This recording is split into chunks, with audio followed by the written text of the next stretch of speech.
ఏంటి నిదానంగా లోపలికి వెళ్ళి అమ్మా పిన్ని ఉన్నారేమో చూసిరా.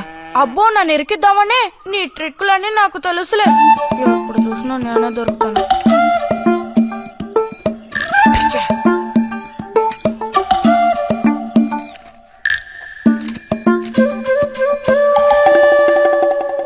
బుజ్జి ఇలారా. వేసవి సెలవులు ఇస్తే ఇక ఇంటి పట్టున ఉండాల్సిన అవసరం లేదా? ఇంతసేపు ఎక్కడికెళ్ళావు? అడుగుతున్నది నిన్నే. ఎక్కడికెళ్ళావు? నేను కాలువగడ్డ దగ్గరికి వెళ్ళాను. ఉద్ధరించావు. అక్కయ్యా, అక్కయ్యా. ఏమిటే? ఇడుగో వచ్చాడు నీ కొడుకు. ఓహో, ఇప్పటికి తేలికైందా? తమరు దిగబడ్డారు సరే, మావేదవేడి? వాడు నీతో పాటు రాలేదా? వాడెప్పుడూ ఎస్కేప్ అయ్యాడు. రిజల్ట్స్ వస్తే ఇంకో 4 రోజుల్లో టౌన్ కు వెళ్లి ఇంజనీరింగ్ చదవాల్సిన కుర్రాడివి. అయినా ఇంకా చిన్న పిల్లలతో ఆటలా? అమ్మా, ఇంజనీరింగ్ చదవాలి కాబట్టే కాలువగట్ట ఎలా కట్టాలని చూడడానికి వెళ్ళాను. బాగా సాకులు నేర్చుకున్నావు. కొట్టానంటే పళ్ళు రాలిపోతాయి. పొద్దున్నెప్పుడో చెద్దన్నం తిని ఊరి మీద పడ్డావు. ఆకలేస్తుంది, కాళ్ళు చేతులు కడుక్కుని వెళ్ళితేను. బావగారికి ట్రాన్స్ఫర్ అయ్యి మీరు వెళ్ళిపోయాక స్వగ్రామానికి తిరిగి వచ్చి నాళ్ళుండడం ఇదేగా మొదటిసారి. అందుకే మరి ఇలా ఊరంపడి పడి తిరుగుతున్నాడు. కానీ వీడు వెళ్ళిపోతే నీకు అస్సలు ఊసిపోదు కదా. నాదే ముందులే సగం జీవితం అయిపోయింది. వాడు చదువు పూర్తి చేసుకుని తిరిగి వచ్చాడనుకో, వాడినో ఇంటివాణ్ణి చేసి కృష్ణారామ అంటూ ఓ మూలన కూర్చుంటారు. చూద్దాం, బుజ్జిగాడేలేక తెలుస్తుందిలే.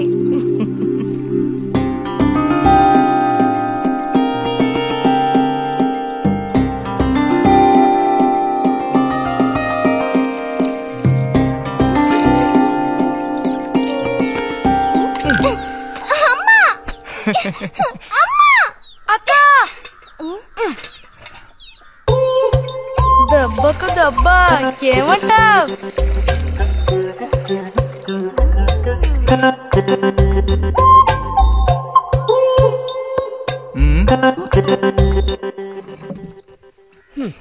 ఏరా ఇంజనీరు, ఇంకా ఎప్పుడొస్తుందిరా నీకు బుద్ధి? ఏ ఎప్పుడు చూసినా చిన్నపిల్లల్ని ఏడిపిస్తూ ఉంటావు. సిగ్గులేదు నీకు? మీరేం దిగులు పడకండమ్మా. టౌన్కెళ్ళి ఇంజనీరింగ్ చదువుకొని వస్తే మొత్తం రూపురేఖలతో సహా మనిషే మారిపోతారు. ఓ, మారిపోతాడు.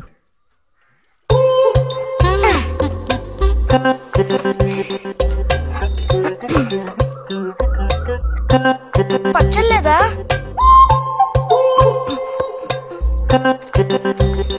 రే, ఎందుకులే కదా ఊరుకుంటుంటే నువ్వు మరీ రెచ్చిపోతున్నావు.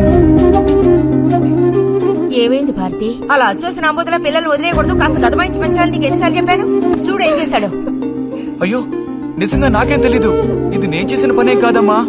ఊరికే దోశలు నీళ్ళు తీసి నేను మొహం మీద చల్లాను, అంతే నేను చేసింది. ఆహా, నీకేం తెలియదేంటి? ఇదిగో నాతో అబద్ధం చెప్పకు. ఒక బిందె నీళ్లు నా మీద కుమ్మరించాడు. నన్ను పట్టుకుని కొట్టాడు, తిట్టాడు, కిచ్చాడు. చూడు, నువ్వే చూడు. చూడమ్మా. ఇదేం బాలేదు బుజ్జి. రాను రాను నీ అల్లరి ఎక్కువైపోతుంది. మీ నాన్నకు ఉత్తరం రాసి నీ భాగవతం మొత్తం చెప్తాను. జలుబు చేస్తే తర్వాత ఎవడు పడతాడు?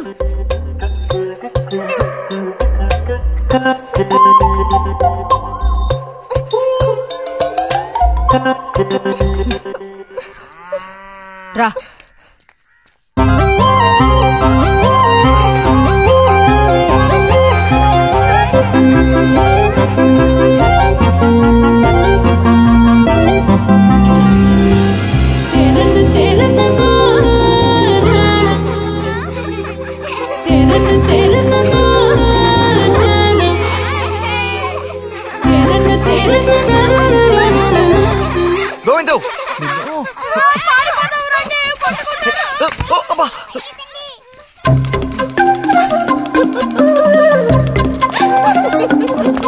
గోవిందు, ఆగరా.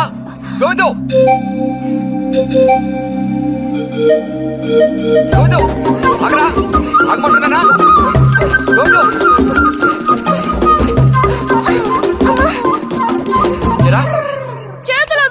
వదిలితే పారిపోదావునా? చేతులు వదిలి చూడు, ఏం చేస్తానో అప్పుడు తెలుస్తుంది. ఎరా ఎందుకురా శాంతి నెత్తి మీద నీళ్లు పోసావు? నన్ను ఇరికించడానికేనా? కాదు కాదు, అది దీని పని. అవునా? ఇది పచ్చి అబద్ధం. వీడు నీళ్ళు పోయడం నేను చూశాను. ఒసే నువ్వు నా చెల్లెలివి కదా, మనిద్దరం ఒకే పార్టీ. నాకు వ్యతిరేకంగా నువ్వు సాక్ష్యం చెప్పకూడదు. నేను పోయడం నువ్వు చూసావా? నేను చూశాను, నా 2 కళ్ళతో చూశాను. నిజం. ఎరా నిన్ను సరే సరే, నువ్వేం చేసుకుంటావో చేసుకో, తర్వాత నీ సంగతి చూసుకుంటానులే.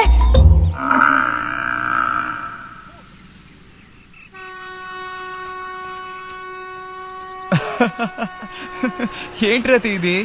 ఏ అక్కాని పిలవమని ఎన్నిసార్లు చెప్పాను నీకు? నేను నిన్ను రతి అనే పిలుస్తాను. నువ్వు ఇలా చిన్నపిల్లలు ఆడుకుంటూ ఉంటే నిన్న అక్కాని ఎలా పిలవాలనిపిస్తుంది? అక్కడికి తమరేదో పెద్ద మనిషి అన్నట్టు. సిగ్గులేదు? ఇంజనీరింగ్ చదవబోయే మనిషి ఇంకా చిన్న పిల్లలతో సమానంగా ఆడుకుంటా. నువ్వు మగాడివైతే ఒక బుడుగుద్దు చూపించు, నేను దేనికైనా ఓడిపోతాను. అదోనే పెద్ద కష్టమా? చూడండి పిల్లలు, ఇప్పుడు మన బుజ్జి గారు ఇంతవరకు ఎవ్వరు ఊదినటువంటి పెద్ద బుడగ ఊదబోతున్నారు. చూడండి, కొట్టండి, చప్పట్లు కొట్టండి.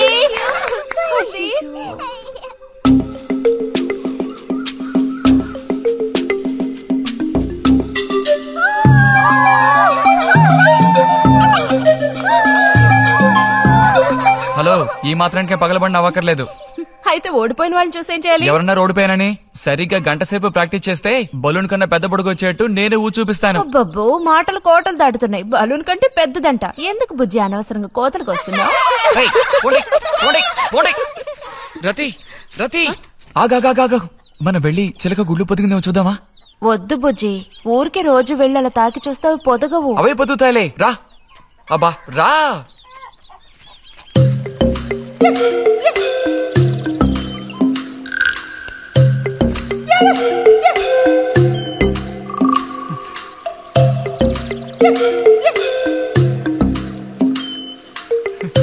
బుజ్జి వద్దు, మనుషులు గాలి తగిలితే తల్లి చిలుక వాటిని పొదగదు. తల్లి చిలక పొదక్కపోతే దాని తల్లి వస్తుందిలే. ఏయ్, కూడదని చెప్తున్నానా? వద్దన్న పని చేస్తాడు మొండిగట్టం. అబ్బో, అయ్యో ఎర్రచీమలు! బుజ్జి, త్వరగా దూకి.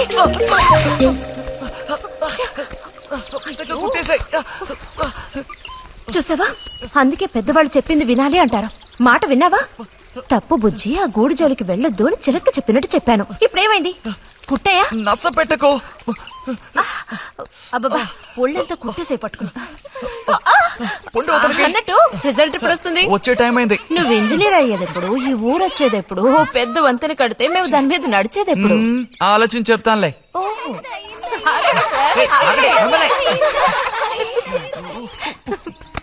అటు తప్పక. రే బుజ్జి, రా, ఇలా రా. కూర్చో. పోయిన వారం నీకు కథ చెప్పినప్పుడు మా రెజిమెంట్ శత్రువుని నాశనం చేయడానికి ముందడిగేస్తూ వెళ్ళిందని చెప్పి ఆపాను కదా. అప్పుడు శత్రువులు మా వ్యూహాన్ని చేరించడానికి ప్రయత్నించిన యాక్షన్ పార్ట్ తర్వాత చదివి చూస్తే చాలదేమోననిపించింది. చాలా పూర్గా ఉంది. అందుకని ఆ సీన్ టోటల్ గా మార్చి రాశా. ఒకసారి చదువుతాను, ఎలా ఉందో చెప్పు.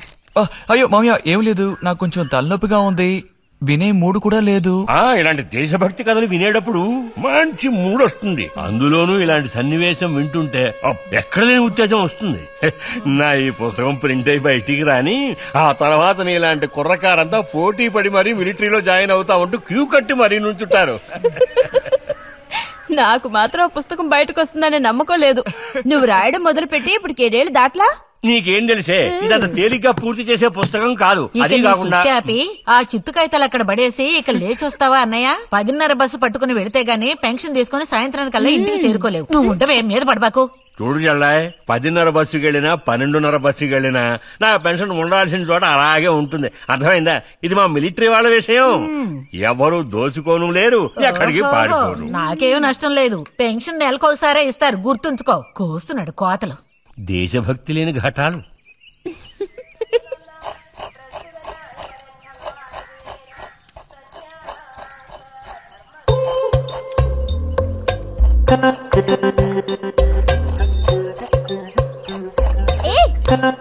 అమ్మా వీడిని చూడమ్మా.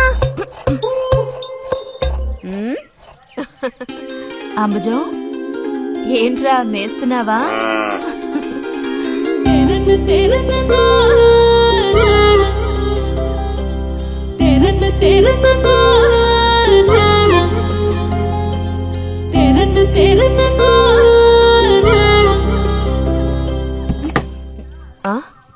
ఆహా, పుట్టినరోజు పిల్ల ఎలా వచ్చిందేంటి?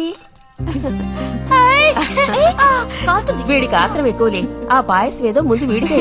పాయస ప్రియుడు. ఇది నీకెన్నో పుట్టినరోజు అక్కయ్యా?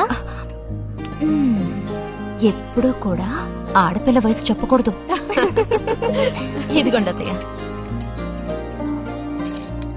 అందరికీ నువ్వే పంచేయమారతి, లేదంటే దీన్ని కింద పోసి మీద పోసుకొని ఏకంగా ముగ్గురు కలబడతారు. నాకు శాంతి, లోపలికి వెళ్ళి గ్లాస్ తీసుకురా. చూసావా వాడి గాబరా? ఎంత త్వరగా ఎదిగిపోయావు. ఏదో నిన్నే నారాయణ వదిన ప్రసవించినట్టుగా అనిపిస్తోంది. అత్తయ్య, మధ్యాహ్నం భోజనానికి అందరూ మా ఇంటికి వచ్చేయండి. మరి నాకు? అయ్యో, నీకు లేదురా. నువ్వు వస్తే మరి ఇంకెవరికి తినడానికి ఉండదు. ఏం చేయమంటావు? అయ్యో, అన్నంత పని జరిగిందనుకో, ఇక వీడు నాకు ఏ పని తోచనివ్వడు. నీతో పాటు వీడిని తీసుకెళ్లిపో. లోపల పాప బుజ్జిగాడు ఉన్నారు.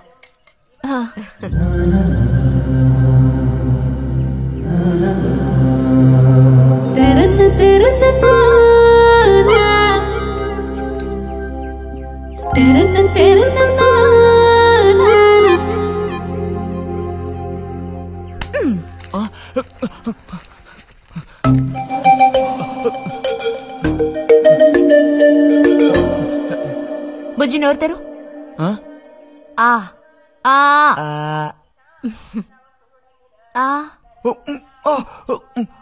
చాలు, చిరకాలం ఇట్టి పుట్టినరోజులు జరుపుకోవాలి. అంటే నేను త్వరగా ముసల్దాన్ని అయిపోవాలనా? ఎందుకు నీకు కుట్ర బుద్ధి?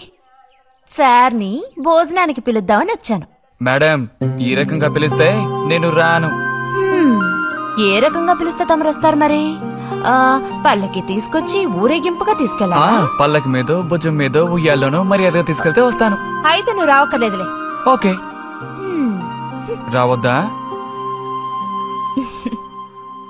నువ్వు చిన్నపిల్లాడుగా ఉండేటప్పుడు నేను నిన్ను ఎత్తుకునేదాన్ని. నీకు జ్ఞాపకం ఉందా? నేను చిన్నపిల్లగా ఉండేటప్పుడు నాకు పన్ను ఊడిపోయింది. అది నీకు గుర్తుందా? నాకప్పటికి 10 ఏళ్లుంటాయి. మరి నీకేమో 2 ఏళ్లుంటాయి. అప్పుడు మనందరం కలిసి మొక్కు తీర్చుకోవాలని తిరుపతికి వెళ్ళాం. నేను నిన్ను ఎత్తుకోవాలి. పొరపాటున ఇంకెవ్వరు ఎత్తుకున్నా నువ్వు ఒప్పుకోవు. అప్పుడు నేను నిన్ను ఎత్తుకుని కొండెక్కడం మొదలు పెట్టానా, 2 మెట్లు ఎక్కానో లేదో జారి కింద పడ్డాను. ఇదిగో ఈ సైడ్ పని ఢమాల్. అప్పుడు నువ్వు చక్కగా లక్షణంగా బుద్ధిమంతుల్లో ఉండేవాడివి. అది మరి ఆశ దోశ. ప్లీజ్ భోజనానికి త్వరగా వచ్చండి సార్.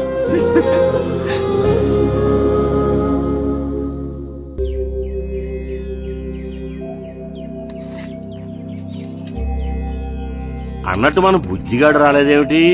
వాడు అద్దం ముందు నుంచి కదలడం లేదు. కుర్రకారికి ఇంకేం పని? అడుగో వచ్చాడు. అరే, అదేమిటో పిల్ల జమీందారులో వచ్చావు? అది వాళ్ళ నాన్నగారి జుబ్బా. బుజ్జిగారు, ఏంటి ఇక్కడ ఎవరైనా పిల్లనివ్వడానికి రెడీగా ఉన్నారనుకుని వచ్చారా?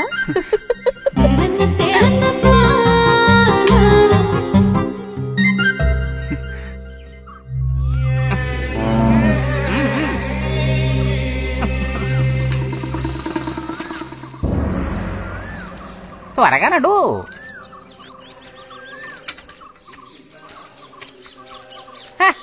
ఏం పిల్లోడా, నేను వచ్చిన దగ్గర నుంచి నీ గురించి అడుగుతూ ఉన్నాను. చాలా రోజులుగా దేశ సంచారంలో ఉన్నాను. అందులోనూ ఈ ఊరికి బొత్తిగా రాలేదు.